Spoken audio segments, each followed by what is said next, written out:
Oke teman-teman, kembali lagi dengan saya Fikri Ridho. Seperti biasa kita akan buat video reaction soal sepak bola Indonesia. Dan seperti apa videonya? Tanpa basa-basi, tanpa lama-lama, mari kita simak sama-sama. Let's go!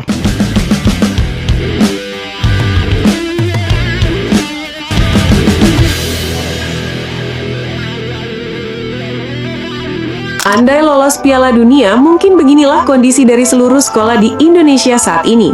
Bayangkan seisi kelas atau aula langsung histeris melompat kegirangan merayakan gol yang dicetak tim nasional di Piala Dunia.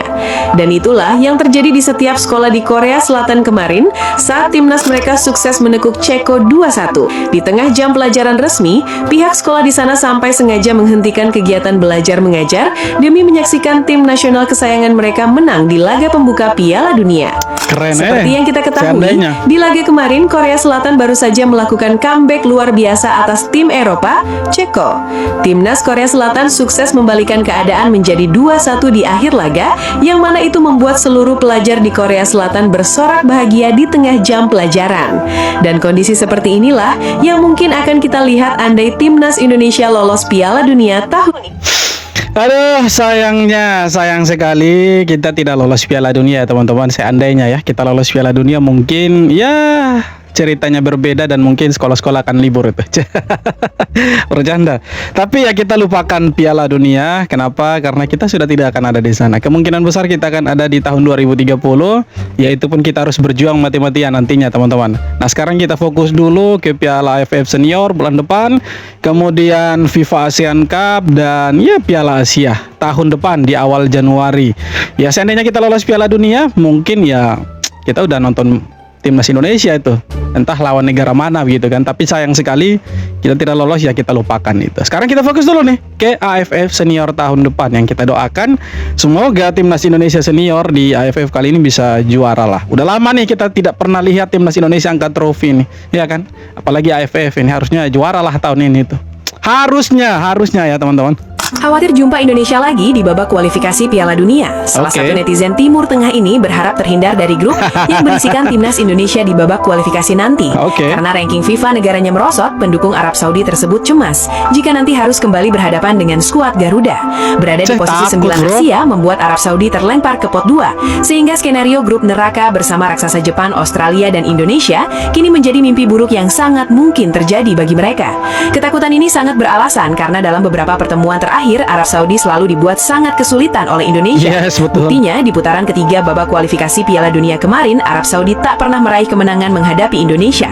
Mereka baru bisa mengalahkan Indonesia di putaran keempat dengan skor 3-2. Nonton? Oke, jadi memang Arab Saudi mereka punya alasan yang kuat lah, netizennya mereka, supporternya mereka kenapa takut dengan timnas Indonesia, karena selama putaran ketiga itu mereka tidak pernah menang ya, imbang di mereka punya kandang, kemudian di Indonesia kalah 2-0. Nah, ketika kita kalah dari mereka 3-2 waktu itu di ronde keempat, memang kita sudah ganti pelatih ya. Itu karena memang ya kalau boleh dibilang kesalahan dari PSSI lah ganti pelatih gitu. Seandainya kita tidak ganti pelatih waktu itu, kemungkinan besar juga kita yang akan lolos ke Piala Dunia waktu itu ya teman-teman. Jadi wajar kalau supporter dari Arab Saudi ini kedepannya mereka itu tidak maulah berhadapan dengan Indonesia, karena mereka sangat-sangat kesulitan lah, kerepotan mereka ketika berhadapan dengan Indonesia di babak kualifikasi kemarin.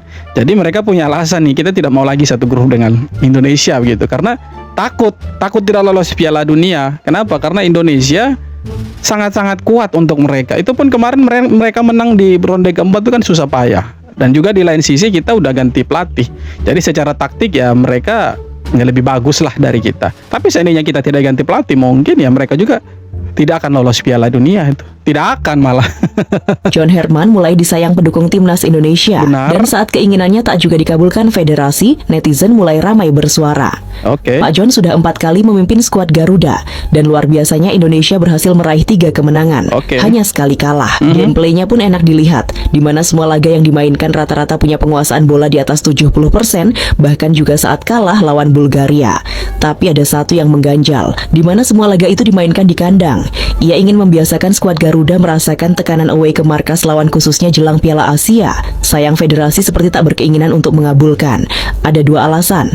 Menurut Sekjen PSSI Yunus Nusi, alasan pertama adalah tak banyak negara lain yang menantang Indonesia, dan alasan kedua PSSI sepertinya hanya mau mengambil pertandingan yang memberikan manfaat saja.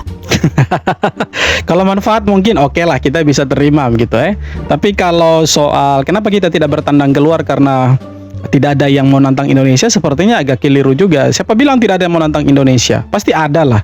Tapi kan mungkin negara-negara yang secara rank FIFA itu di bawahnya Indonesia, atau mungkin ya sama lah dengan Indonesia, di bawahnya Indonesia mungkin 1-2 tingkat. Nah sebenarnya itu kalau kita lawan negara-negara di luar, ya kita maksudnya mainnya itu di luar kandang, sebenarnya ada keuntungan buat Indonesia. Jadi mental tandangnya pemain-pemain timnas ini lebih oke begitu kan. Betul, di eranya John Hertman kita itu nonton timnas Indonesia sangat-sangat terhibur kita. Baru 4 kali lah dia pegang timnas Indonesia di pertandingan FIFA Series dan kemarin FIFA Matchday. Kita cuma sekali kalah, ya. Waktu itu pun lawan Bulgaria dengan kita kalah penalti waktu itu ya. Dan 3 kali berikutnya itu kita menang terus teman-teman. Kita menang dengan skor yang meyakinkan, bahkan lawan negara yang secara rank FIFA itu ada di atasnya kita. Lawan Oman, lawan Mozambik kemarin mereka punya rank FIFA ada di atasnya Indonesia. Tapi kita mampu menang, tidak hanya menang teman-teman, tapi kita punya permainan juga luar biasa. Secara statistik juga kita tidak kalah gitu kan. Artinya di bawahnya John Hertman, timnas Indonesia punya progres luar biasa. Dan kita bisa lihatlah masa depannya timnas Indonesia kalau mereka solid seperti ini dan tidak diganggu oleh oknum-oknum tertentu. Ya Indonesia punya masa depan yang cerah untuk sepak bolanya. Ditambah lagi nanti ada pemain-pemain yang akan dinaturalisasi. Sekarang saja ada 2 pemain yang sedang diproses, ya, Luke Fikri dengan Mitchell Baker yang posisinya itu striker. Ya ditambah dengan kedatangan pemain-pemain baru seperti ini akan menambah timnas Indonesia, membuat timnas Indonesia semakin kuat, menambah kekuatan baru buat timnas Indonesia. Jadi memang kita harap John Hertman ini dibiarkan dia berkolaborasi dengan pemain timnas, jangan ada yang mengintimidasi. Ya kita harap kejadiannya tidak sama seperti Sintayong lah. Udah bagus-bagus, di tengah jalan malah dipecat. Kita tidak mau seperti itu. Timnas Indonesia menang lawan Mozambik, tapi kenapa ranking FIFA Timnas Indonesia tidak naik ke posisi 117 dunia?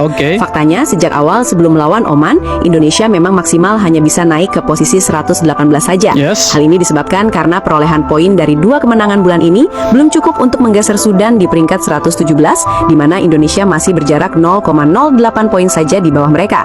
Namun demikian, Indonesia tetap bisa naik kapan saja ke peringkat 117 hingga 116 jika 2 negara di atasnya kalah di FIFA Matchday, mengingat poin peringkat 118 dan 116 berjarak sangat tipis. Tapi sisi positifnya, 2 kemenangan beruntun bulan ini membuat Indonesia nyaman duduk di peringkat 118 dunia, sekaligus mencatatkan rekor peringkat terbaik timnas Garuda dalam 20 tahun terakhir. Ya, kita harap timnas Indonesia itu masuk 100 besar sesuai dengan targetnya PSSI. Memang kemenangan demi kemenangan yang diraih sama timnas Indonesia itu membuat posisi timnas Indonesia di rank FIFA itu melonjak naik. Bahkan sekarang kita ada di 118 dunia, ya. Kalau seandainya di tim-tim di atasnya Indonesia itu mereka kalah, ya Indonesia pasti naik lagi nih. Contohnya seperti kemarin timnas Malaysia itu mereka kalau tidak salah naik 2 peringkat. Padahal mereka itu tidak main di FIFA Matchday, tapi mereka harap negara-negara yang di atas mereka itu kalah, dan hasilnya mereka dapat naik peringkat 2 peringkat kalau tidak salah. Nah Indonesia bisa saja seperti itu. Ya walaupun kemarin kita menang 2 kali beruntun, tapi secara poin belum cukup untuk menggeser Sudan di 117. Padahal kita sudah harap-harap cemas itu kita ada di 117. Tapi ya no problem lah, karena kita masih punya beberapa pertandingan di bulan depan. Kemudian ya sampai Januari kita masih punya ya agenda FIFA lah ya. Masih ada FIFA Matchday juga di bulan November. Jadi kemungkinan besar Indonesia dalam waktu dekat akan masuk 100 besar. Kemungkinan besar teman-teman. Intinya kita jangan sampai kalah. Kita kalau lawan tim-timnya yang secara rank FIFA ada di atas Indonesia, kemudian kita menang atau imbang, ya kita pasti ada di 100 besar. Mungkin dalam waktu dekat, cepat atau lambat, kita pasti ada di 100 besar. Yakin saya.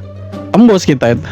Kabar terbaru, terkini PSSI akan menaturalisasi 5 pemain baru untuk menghadapi Piala Asia 2027. Nama-nama yang dikabarkan akan dinaturalisasi ialah nomor 1, Luke Fikri, umur 20 tahun, berposisi penyerang. Nomor 2, Dian Zandbergen, umur 24 tahun, berposisi penyerang. Nomor 3, Laurin Ulrich, umur 21, berposisi gelandang. Nomor 4, Tristan Guyer, umur 21, berposisi bek kanan. Dan nomor 5, Jenson Schilt, umur 22, berposisi bek tengah. Selain kelima pemain tersebut, ada bek milik Leeds United, Pascal Struijk, yang berpotensi besar bisa diamankan timnas Indonesia. Pasalnya, usia Pascal Struijk yang saat ini menginjak 27 tahun, kecil kemungkinannya dipanggil timnas Belanda untuk Piala Dunia 2030 mendatang. Jadi memang Pascal Struijk, kita bahas dulu dari Pascal Struijk teman-teman. Itu dia tidak masuk skuad Belanda, bahkan Belgia pun tidak dipanggil ya. Jadi ya opsi terakhir harusnya Indonesia kalau dia mau main di tim nasional gitu kan. Tapi ya semua tergantung ke Pascal, karena sampai dengan saat ini ya tidak ada progres apapun tentang Pascal, kemudian beritanya hanya simpang siur begitu saja ya.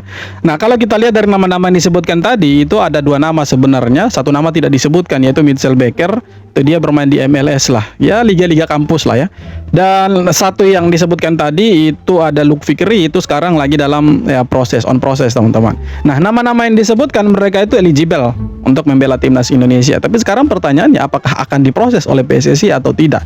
Mengingat kita punya pemain-pemain yang ada sekarang itu udah cukup kuat. Tapi kalau kita mau lihat soal kedalaman tim, kedalaman skuad, seharusnya pemain-pemain yang disebutkan tadi itu dinaturalisasi. Toh mengingat kita juga harus bermain di Piala Asia, Piala AFF, FIFA ASEAN Cup, masih ada FIFA Matchday dan pertandingan-pertandingan lain.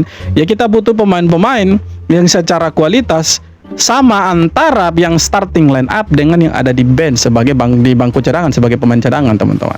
Ya jadi kalau mereka nanti dinaturalisasi, saya harap mereka bisa bawa dampak yang positif untuk timnas Indonesia. Dan memang dalam beberapa tahun terakhir ketika pemain-pemain yang secara kualitas ada di atas rata-rata gabung dengan timnas Indonesia, kelihatan sekali pemain-pemain ini membawa sesuatu yang berbeda lah dari Eropa, dan permainan timnas Indonesia semakin enak ditonton, kecuali era Patrick Kluivert.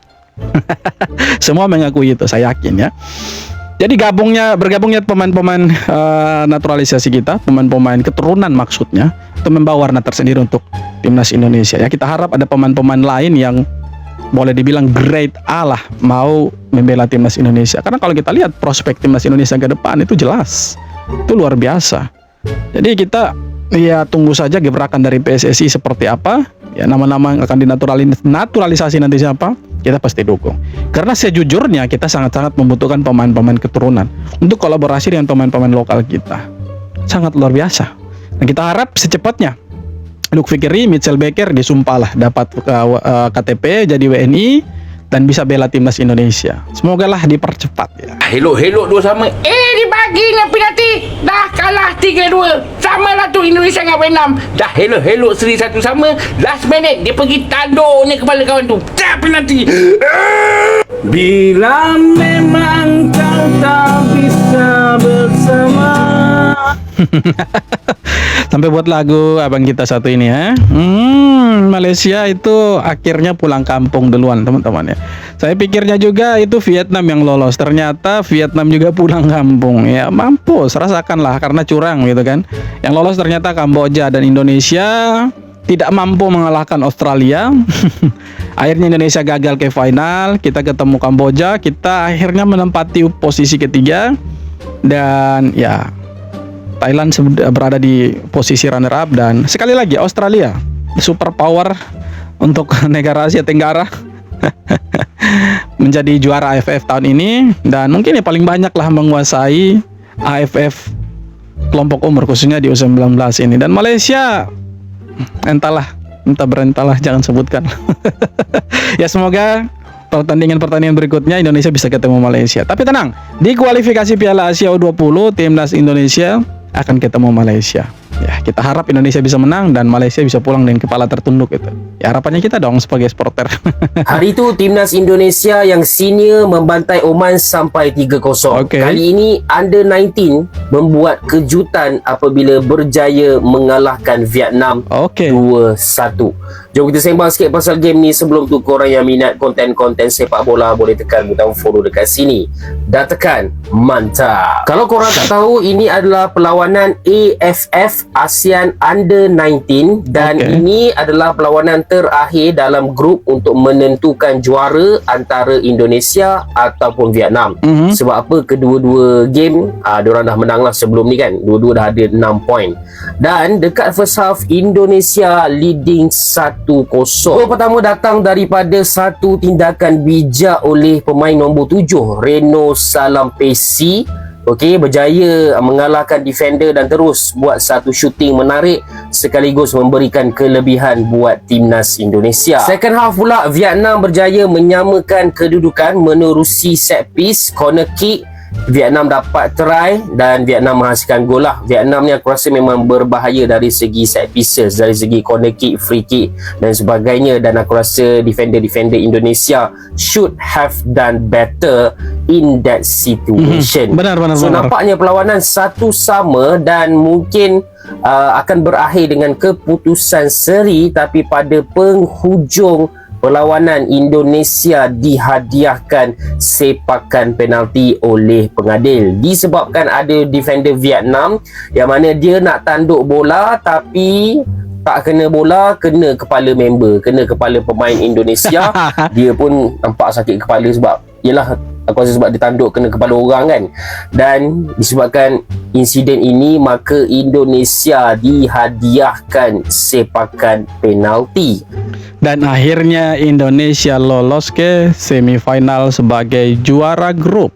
Dan Vietnam gagal lolos bersama Malaysia yang juga dikalahkan sama Thailand, teman-teman ya. 3-2 waktu itu. Nah, ngomong-ngomong, timnas Indonesia dalam beberapa waktu terakhir ini memang punya tren positif, teman-teman ya. Mau di kelompok umur, mau di senior, ya berbanding terbalik dengan Malaysia lah yang punya masalah soal naturalisasi. Dan kabarnya juga ada pemain Everton yang juga tidak mengakui bahwa dia itu orang Malaysia.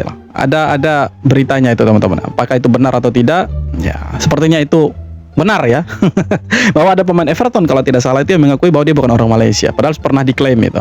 Nah, kemudian Indonesia itu naik peringkat FIFA, kita sampai ke 118, sedangkan Malaysia itu naik juga tapi hasil giveaway. Karena tim-tim yang di atas Malaysia itu kalah dan ya secara otomatis Malaysia naik lah ya.